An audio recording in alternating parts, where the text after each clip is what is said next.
Selain itu, bagaimana saya bisa membandingkan pemahaman klan Heze tentang jalan bawaan? Klan Heze selalu mengeksplorasi kekuatan bawaan. Bukankah Taoisme bawaan Heze diturunkan kepada Anda? Anda dapat menemukan jawabannya sendiri. Baik. Jangan melihat teguran Tusan Miao Xuan terhadap generasi muda. Tetapi dia tiba-tiba menyadari bahwa seiring berjalannya waktu, patriark Tusannya yang bermartabat, yang dapat menunjukkan anak ini, semakin berkurang. Tetapi Miao Xuan Tusan tidak putus asa, karena ini adalah hal yang baik. Taoisme inheren Heze adalah kebijaksanaan tertinggi dari klan kaisar. Dan dalam hal warisan, klan Heze harus melampaui banyak kaisar. Sepertinya saya membutuhkan kehidupan yang baik untuk dipahami. Tusan Miao Xuan ingin mengatakan sesuatu lagi, tetapi melihat mata Qin Yichen berkedip. Senior, mari kita bicara tentang hari lain yang lalu. Permaisuri Sixia ada di sini. Tusan Miao Xuan mengerti, dan ketika pesan itu berangsur-angsur menghilang, dia masih tidak lupa dengan bercanda berkata, jangan terlalu aneh, ini ibu mertuamu. Qin Yichen menggerakkan sudut mulutnya sedikit, bangkit untuk merapikan pakaiannya, dan berjalan keluar dari istana Tianxing untuk menyambutnya. Ibu, kenapa ibu ada di sini? Menghadapi permaisuri Sixia, Qin Yichen selalu merasakan semacam keintiman yang tak terlukiskan. Mungkin karena yang pertama merasa kasihan pada menantu laki-lakinya di dalam hatinya, dan memperlakukannya seperti anaknya sendiri. Faktanya memang demikian. Karena Qin Yichen dan Putri Wen Qing menikah, permaisuri Sixia memperlakukan Qin Yichen sebagai miliknya, seperti Ke Wen San dan Ke Wen Tao. Bahkan, Putri Wen Qing sedang mengikuti permaisuri Sixia saat ini, dan dia melambaikan tangan kecil berwarna merah muda untuk memprotes, Ibu, Anda sebagian. Saya tidak tahu, siapa Anda dan Mumu? Permaisuri Sixia menatap Putri Wen Qing dengan tatapan putih, tidak ada aturan. Kamu boleh menggigit sepotong kayu sepanjang hari, dan kamu perlu mengoyak garis besar suamimu di hari berikutnya. Aku tidak akan melindungimu. Putri Wen Qing meratakan bibirnya, berpikir bahwa ketika dia mengenakan gaun merah dan mahkota burung phoenix, apa yang dikatakan ibu adalah bahwa jika kamu berani menggertak dirinya sendiri, dia tidak akan pernah tanpa ampun sebagai ibu mertua.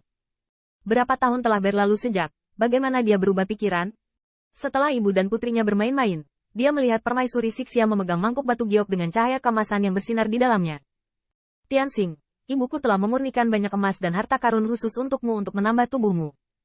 Qin Yichen tidak bisa berkata-kata, dia masih sedikit tidak nyaman dengan sifat khusus dari dewa bawaan. Ketika ibu mertua orang lain datang mengunjungi menantu laki-lakinya, mereka merebus peri, burung, dan hewan, yang berubah menjadi sup, tapi itu baik untukku. Mereka langsung memurnikan harta surga dan bumi, dan mengubah Daojin menjadi sup. Namun, Qin Yichen masih mengambil mangkuk batu giok dari sudut pandang dewa bawaan. Ini penuh dengan materi surgawi dan harta karun bumi memang merupakan suplemen yang bagus baginya. Ibu, jangan khawatir, anak ini tidak terluka. Berjalan ke istana Tianxing, di bawah tatapan penuh kasih dari permaisuri Sixia, Qin Yichen meminum emas dalam satu suap.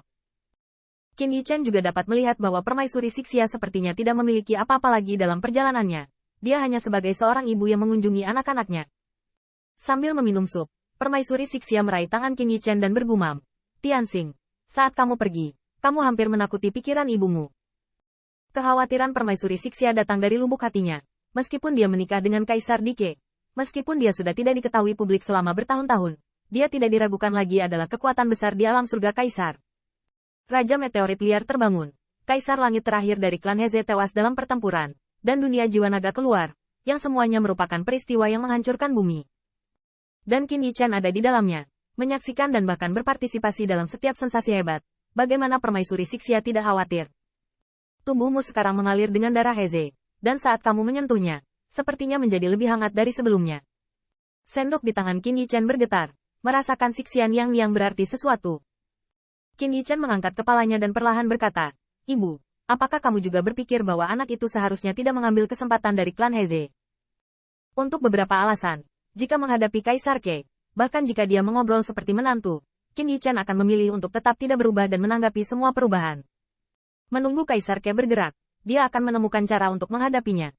Tetapi dalam menghadapi permaisuri Sixia, dia tidak memiliki banyak pertahanan, jadi dia berinisiatif untuk bertanya.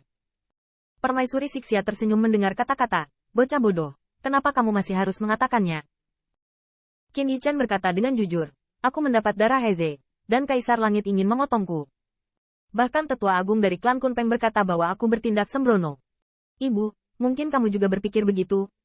Permaisuri Sixia tidak bisa menahan tawa, memegang tangan Qin Yichen, yang terakhir hanya terasa hangat. Itu cemburu pada Kaisar di langit. Bagaimana ibu bisa seperti ini? Itu hanya langit. Senyum Permaisuri Sixia berubah sedikit menjadi kekhawatiran. Ibu Wen Qing berkata bahwa ketika Raja Meteorit liar keluar, Anda dan murid yang ada, apakah Anda dan memotong lengan mereka? Qin Yichen terkejut. Ibu masih mengira aku bertindak sembarangan? Permaisuri Sixia menggelengkan kepalanya. Ibu tidak bisa disalahkan. Itu hanya pendukung orang-orang itu. Bagaimanapun, mereka adalah pintu kaisar yang sama.